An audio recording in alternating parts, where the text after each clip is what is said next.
It's Monday, and that so happens to be the day that I like to talk about monsters. Hello, and welcome to Monster Mondays. I'm Jeff Arbuckle, co-host of the podcast Film Seizure, that you can catch each Wednesday at filmseizure.com or at a number of podcast providers online. This week, we have yet another dip into the filmography of TV producer and director Dan Curtis, but this time, we have the first of two theatrical films of a fairly popular late 60s and early 70s gothic horror soap opera. This week, I'm talking about House of Dark Shadows. Now, Dark Shadows first premiered on June 27th, 1966 on ABC, and it started a bit rocky, with critics being a little hard on the show for its slower pace and some unknown lead actresses and actors on the show. However, it proved to survive and managed to retain its core audience and became one of the early daytime successes for the ABC network. Part of the strength was maybe twofold. First, it was a horror program. And second, it went through storylines from different time frames and were intricate in how it told its stories. However, it's really maybe the first strength that really kind of made it more unique. Dark Shadows was a show that featured witches and vampires and ghosts and time travel and zombies and all sorts of weirdness. And sure, it's not the first series to feature all sorts of oddities. I mean, after all, Twilight Zone and The Outer Limits preceded Dark Shadows, but this was gothic horror. The characters were shrouded by mystery. The town of Collinsport, Maine is mysterious. The big gothic home of the Collins family is mysterious. The most popular character to come along was our vampire leading character, Barnabas Collins, and he was played by Jonathan Frid. Now, Frid was almost entirely unknown, except for Barnabas. That was pretty much his claim to fame for his entire career. I believe he was mostly a stage actor. And he appeared, his first appearance as the vampiric character came about 10 months into the series run, and we learn more and more about his backstory when the series shifts to the past. And he appeared in 595 episodes and this film. He does not appear in the second film, Night of Dark Shadows, that dealt more with a witch character. But Frid basically became the face of the series, while not even appearing in half of the episodes. Later, the series would be released into syndication, and I assume that's probably where my oldest brother would eventually get to see the series and became a major fan. In fact, the video store we both worked at had several of the VHS tapes, and I presume those probably came on my brother's recommendation. And he even watched those often during daytime shifts. Originally, there were only about 130 episodes available to syndication until PBS got involved in showing, I believe, most, if not the entire series in the 80s. By 1992, the Sci-Fi Channel acquired the entire run, and for the following 11 years aired the series regularly. And eventually it did show up on streaming sites, and more recently Tubi TV and Pluto TV have acquired the rights to air a considerable number of the episodes. I don't know if either one has all of the more than 1,200 episodes, but certainly Pluto TV has quite a few that it breaks up into extra seasons and kind of presents them as storylines to kind of follow, as opposed to just saying, here's episode 1 through 1,220 or however many episodes there are. Now, in 1991, NBC aired a short-lived remake. It was big budget. It was well-produced. It aired weekly for 55 minutes an episode, as opposed to the original weekdaily, for roughly 22 minutes per episode. And Ben Cross, best known at the time for 1981's Academy Award-winning film Chariots of Fire, starred as Barnabas. The series also featured other recognizable faces such as Lizette Anthony, Barbara Steele, Roy Thinnis, Joanna Going, and a young Joseph Gordon-Levitt. However, the show was only around for 12 episodes, but it started extremely strong. But when the Gulf War started and every station was interested in airing the activities of the Allied countries fighting against Iraq, instead of showing their regularly scheduled programs at their normal times, it caused the show to get moved around, delayed, pushed, and just kind of really caused the ratings to suffer and kind of killed the series at that point. But another attempt to revive the series came in 2004 when the WB network ordered a pilot episode, but it failed to get ordered to series.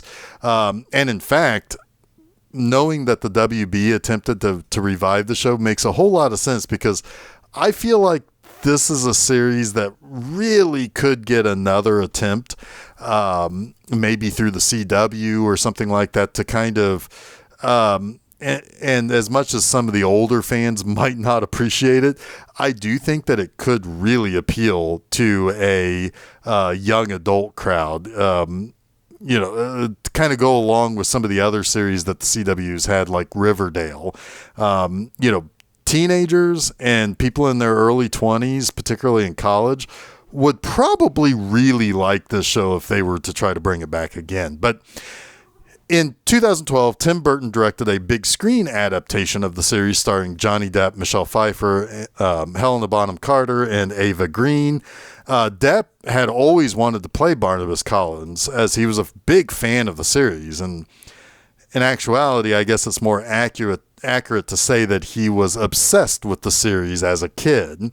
And the movie was more comedic than its source material and ultimately didn't do the numbers that Warner Brothers had hoped it would.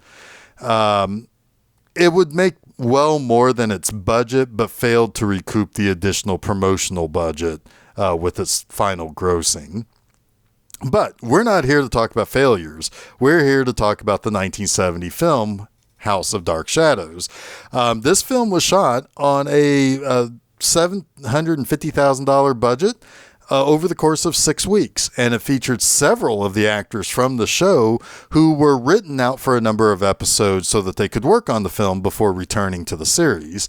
This included Frid, Catherine Lee Scott, who plays Maggie, our lead our kind of love interest for Barnabas, Grayson Hall, who played Dr. Julia Hoffman, John Carlin, who plays Willie Loomis, and several more.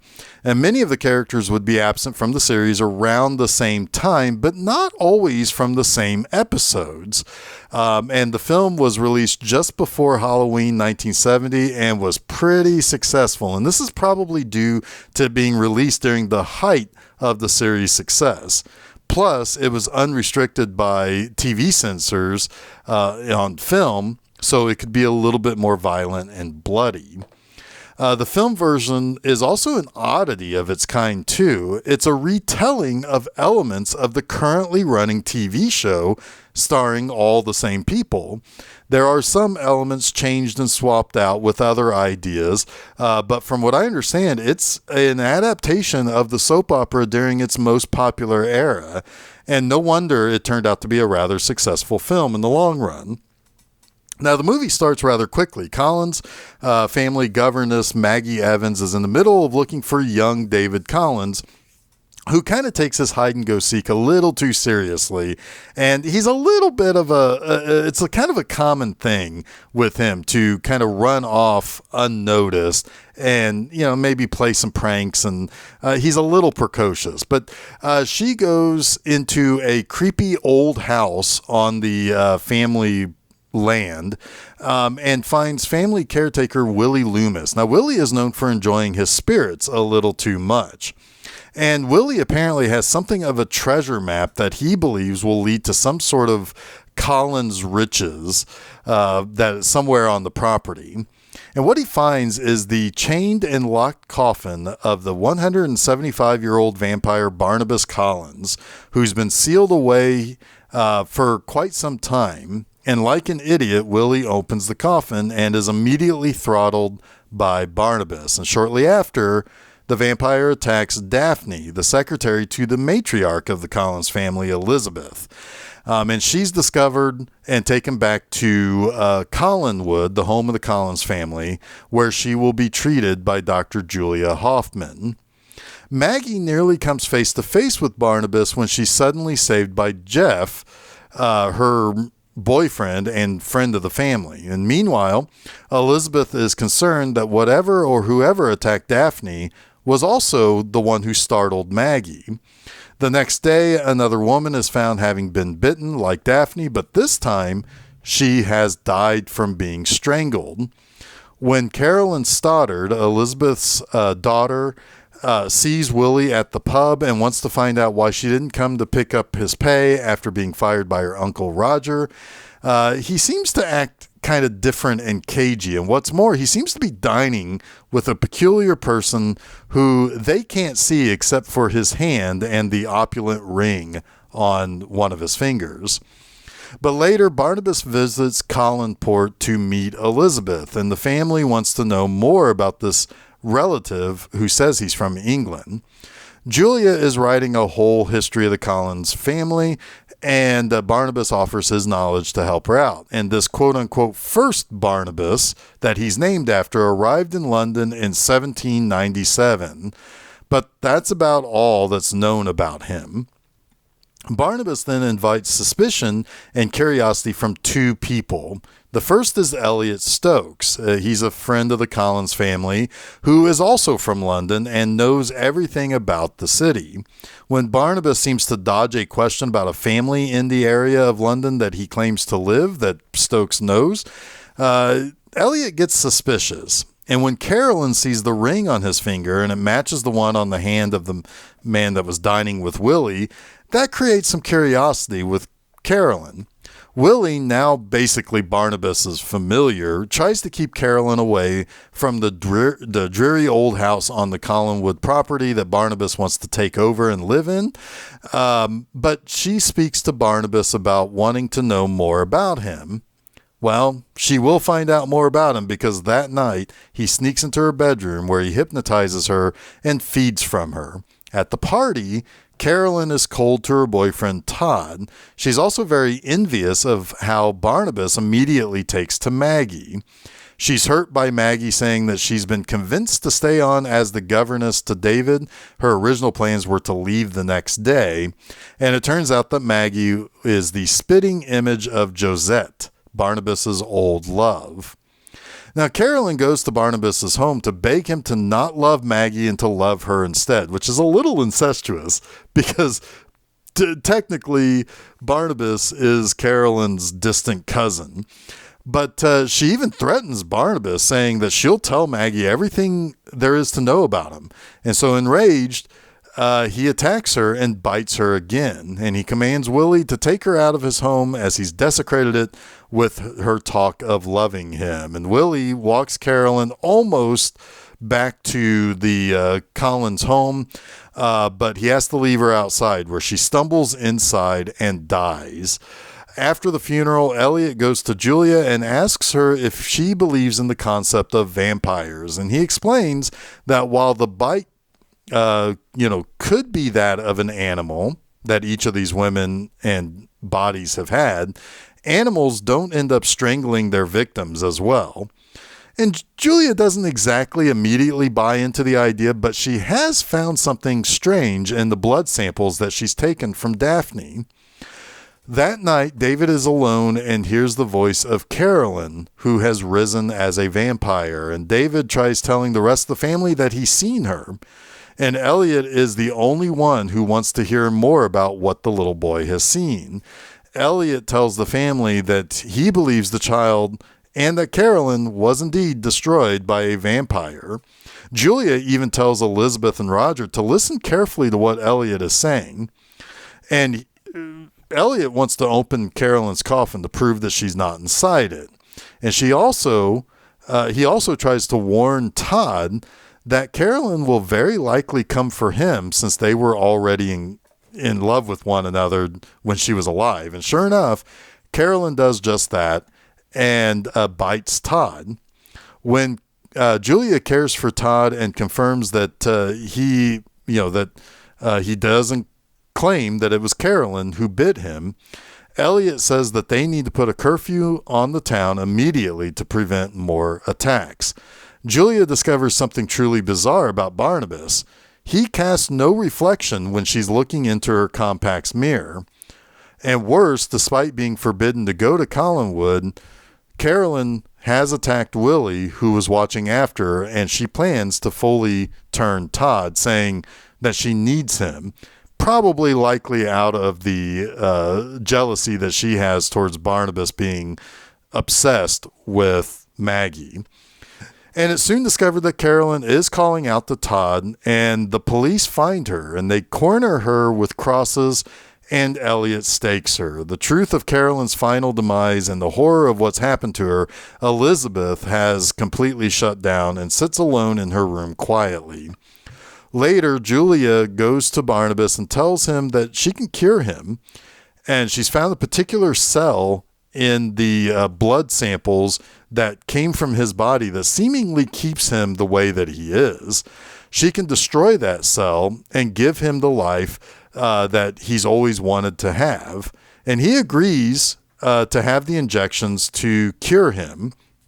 Now, the injections do allow for him to walk out in the daylight, but it's not really clear that it actually has done anything as far as his appetite or his desire to drink blood and his ability to turn people into vampires.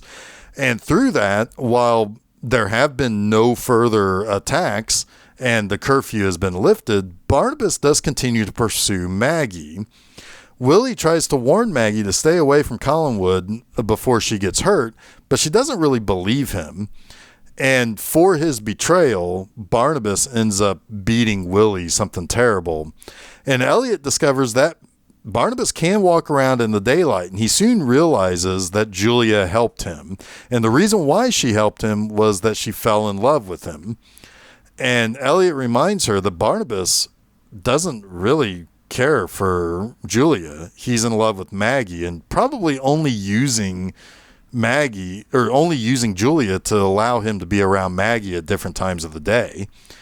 But if anything has happened to Maggie or will happen to Maggie, well, that blood's going to be on Julia's hands. Barnabas asks Julia to speed up the cure if at all possible because he plans to ask Maggie to marry him. Jealous, Julia, I think, kind of overdoses him, which causes him to, instead of being able to go out in the daylight and everything, it ages him rapidly.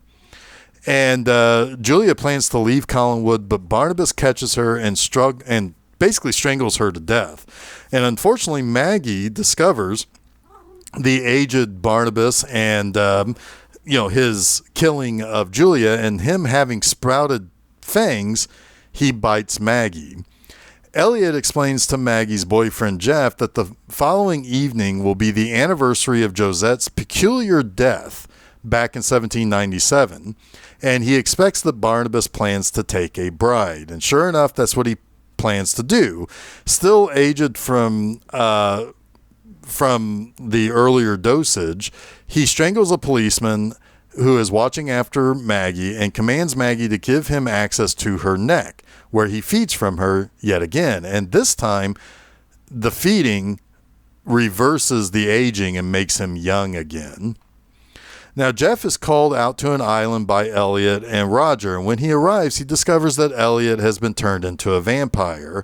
He uses a gun loaded with silver bullets to kill him, and when he returns to Collinwood, he goes into Barnabas's home where he finds Roger's body. And just as Roger awakens as a vampire, Jeff finds a crossbow bolt to basically stake him.